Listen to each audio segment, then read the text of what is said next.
આપણે જવાનું છે સ્કૂલે. આજ જ જવાનું છે, રોજ નથી જતો. હે તો દેવાંશભાઈ જો રેડી થઈ ગયા સ્કૂલે જવા માટે.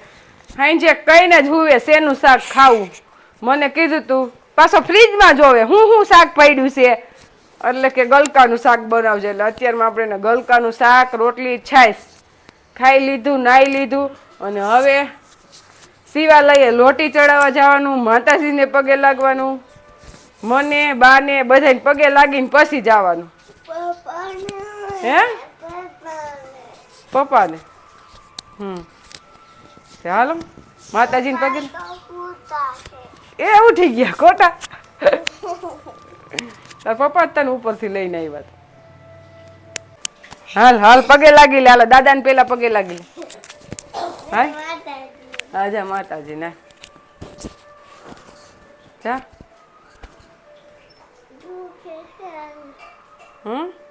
અને આપણે આવી ગયા વાડીએ ગા દોવા.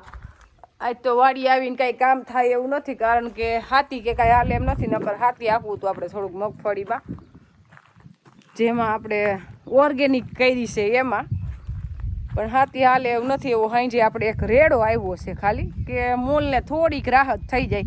એટલે એટલી રાહત આપણા માટે તો ઘણી, પણ જેમાં આપણે મૂંડાનો પટ નથી મેર્યો એમાં ક્યાંક ક્યાંક હુકારો દેખાય છે. એમાં ફૂગનાશક પટ નથી મેર્યો કાંઈ. આપણે એમને સીધા બીયા જ વાવ્યા છે. એટલે હવે દેવાંશી પપ્પા તોય નિરીક્ષણ કરે છે કે મૂંડા આવી ગયા છે કે ફૂગ આવી છે. જો આપણી મગફળી 3 તારીખે વાવેતર છે, એટલે 3 તારીખના હિસાબે આપણે આજ 18 થી 19 દિવસ મગફળીને થયા છે. એટલે જો અત્યારે મેન કોઈ પ્રશ્ન હોય ને તો એ હુકારાનો. જો કે આપણે તો કંઈ એટલો બધો નથી દેખાતો, નોર્મલ ક્યાંક છોડવો દેખાય છે. એટલે વરસાદ આવશે હવે, વરસાદ આવશે ને પછી એમાં હુકારામાં વધારો થાય, કારણ કે જમીન એકદમ પોલી છે અને જે છોડવો નબળો પડી ગયો છે ને એ વરસાદ પછી આપણે હુકારો દેખાય. જો ત્રાટકનો વરસાદ થયો હોત અને જમીન એકદમ કઠણ ને ચીકાઈશવાળી થઈ ગઈ હોય ને તો ફૂગને જે આગળ વધવું હોય ને એ વધી ન શકે. એટલે ફૂગ કંટ્રોલ આવી જાય. ને અત્યારે છે ને કારી ફૂગ જ હોય, સફેદ ફૂગ ન હોય. સફેદ ફૂગ તો આપણે માંડવી કાઢવાની તૈયારી હોય અને જઅહીં આપણું વાતાવરણનું સેટિંગ વિખાય કે એકદમ ગરમી, એકદમ ટાઈટ એવું વાતાવરણ થાય કે મિક્સ વાતાવરણ, તો અહીંયા જ સફેદ ફૂગ એક્ટિવ થાય. એટલે કે મગફળી આપણે કાઢવાની 20 કે 25 દીની કે 15 દિવસની વાર હોય ને તો અહીંયા સફેદ ફૂગ આવતી હોય. અત્યારે હોય ને તો કારી ફૂગ. અને કારી ફૂગ આમ જોઈને તો મારા અંદાજ પ્રમાણે તો દાણાની હિસાબે જ આવે કે આપણો જે દાણો હોય ને એ નબળો હોય, નબળો દાણો ઉગી જાય પણ 20-25% ડેમેજ હોય, એની હિસાબે પછી અહીંયા છે ને કારી ફૂગ એક્ટિવ થાય. બાકી કારી ફૂગ જમીનમાં ન હોય, એ દાણામાંથી જ આવે. એટલે જો આપણે અત્યારે જોઈશી ને એ ઈરું દેખાય છે ક્યાંક ક્યાંક. એટલે જે અત્યારની ઈર દેખાય ને એ કોઈ જાતની નુકસાન ન કરે.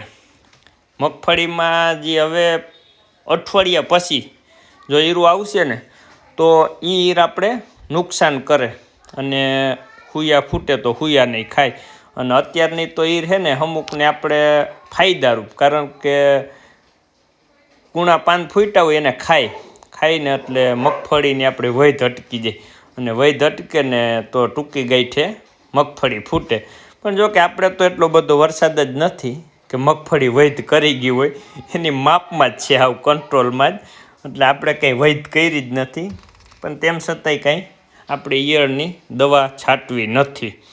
અને સોયાબીનમાં અત્યારે ઈયળનો પ્રશ્ન હોય પણ સોયાબીનમાં કાંઈ નડે નહીં, કારણ કે એમાંય જો થોડુંક ઈરું ખાય તો થોડીક ફૂટ વધારે કરે તો ઉત્પાદન વધારે.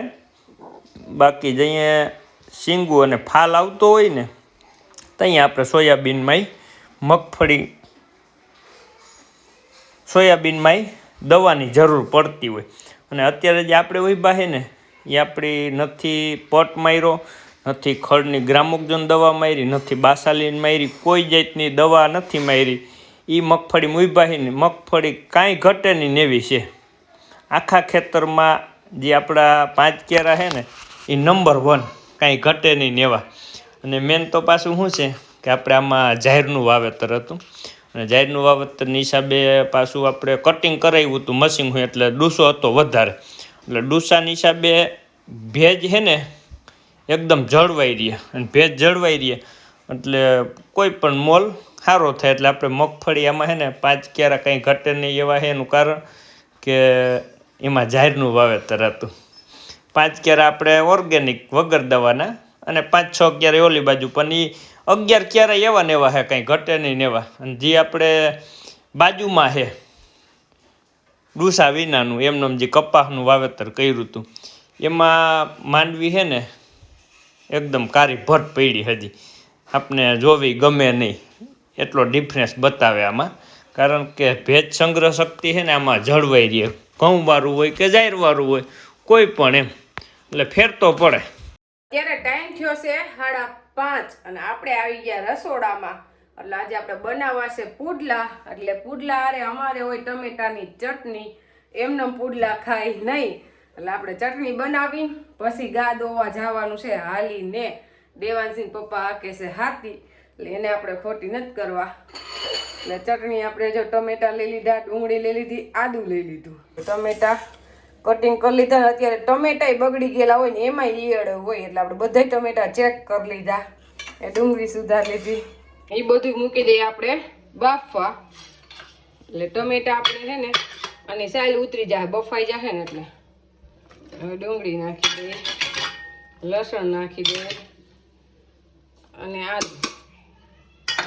પુડલા છે ને આની ચટણી બહુ સરસ લાગે.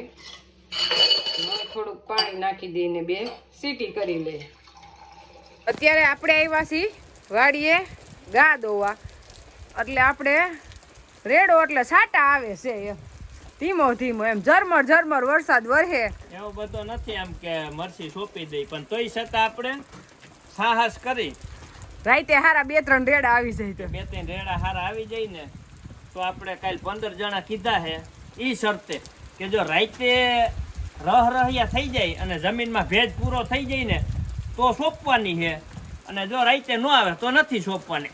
આ શરતે આપણે માણસો કીધા છે. અને માણસોને અત્યારે કઈ કામ છે નહીં, એની વાડીએ બેઠા છે, કઈ કામ નવરા બેઠા કાઢીને બેહે તો ભલે, નકર નવરા. એટલે આપણે કદાચ ન થાય તો એને ક્યાંય જવાનું નથી, કારણ કે આપણે સોંપવાની થાય તો જ બીજાને સોંપવાની. આપણે ટપક ઉપર સોંપી છે, એટલે આપણે હજી થોડું ઘણું લેટ કરીને સોંપી શકીએ. કારણ કે એમ થાય કે ભાઈ થોડું ઘણું ભીનું થઈ જાય, થોડું ટપક માથે થઈ જાય તો હાલે એવું થઈ જાય. બાકી આપણે ન સોંપી ગામમાં નથી સોંપે એમ, કારણ કે બધે વરસાદની વાટે જ છે. વરસાદ આવે તો જ સોંપે એમ છે. એટલે જો અત્યારે આ બપોર પછી નહોતો આવ્યો, અત્યારે રેડો આવ્યો છે ને આવો ને આવા રાઈતે રેડા ચાલુ રહીએ તો કદાચ સવારે મરચી ચોપાય એવું થઈ જાય. તો આપણે કાલે આખો દી સોંપીને એટલે થોડી ઘણી રીએ ટપક વાળું એક સોંપાઈ જાય. ઈ આખો દી સોંપી તો ઉમાય થોડી કાયરું સોંપાઈ જાય 10-15. એમાં સાહસ નથી કરવો પૂર કાઢ્યા વગરનો, ઈ રેવા દો, ખપકમાં જ સોંપી છે.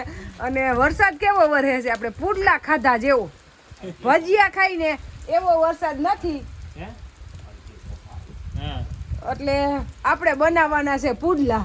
હજી ભજીયાનો વરસાદ તો પૂર નીકળે ને પછી ભજીયા બનાવવા છે. પણ મને તો એવું લાગે આમ વાહે આવે છે એવો ભજીયા ખાય એવો દેખાય છે. પછી તો ભગવાન ભજીયા ખાય એવો રાતે આવશે ને વરસાદ તો તમને કાલ પાછા ભજીયા બને, આજ તો પુડલા જ બનશે. એમ કરે. હા એ વાત યાદી આમ વયું ગયું જો, વાહે વયું ગયું, આમ વયું ગયું. એ વાર હતું થાય ને વાદળું હાયલું જાય, પણ સારું છે એટલો આવે તો છે. આપણે જો ટમેટા ડુંગળી બધું બફાઈ થઈ ગયું તૈયાર, લસણ ને બધું, અને આપણે એની સાયલી ઉતારી લીધી. બફાઈ જાય એટલે સાલ પરબારી ઉતરી જાય. ટમેટાની સાયલી બને ત્યાં લગન નો ખોવાય એ હાર. એટલે આપણે બાફીને આવી રીતના ચટણી બનાવી, નકર સીધી ખમણી નહીં બની જાય, પણ એમાં અમુક ટકા સાલ જાય અને આમાં તો જાય જ નહીં. હવે એમાં આપણે થોડીક અમથી ખાંડ,